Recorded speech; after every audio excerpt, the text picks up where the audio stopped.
বিশ্ববিদ্যালয়ে চলছে হেমহরষিত লোকগানের আসর ও পিঠা উৎসব। বুধবার সন্ধ্যায় ঢাকা বিশ্ববিদ্যালয়ের ছাত্র শিক্ষক কেন্দ্রে উৎসব শুরু হয়।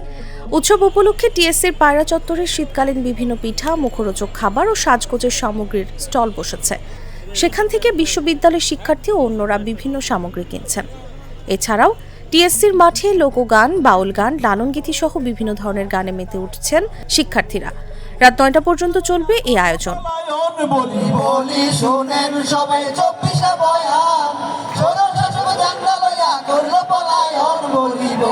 শোনেন সবে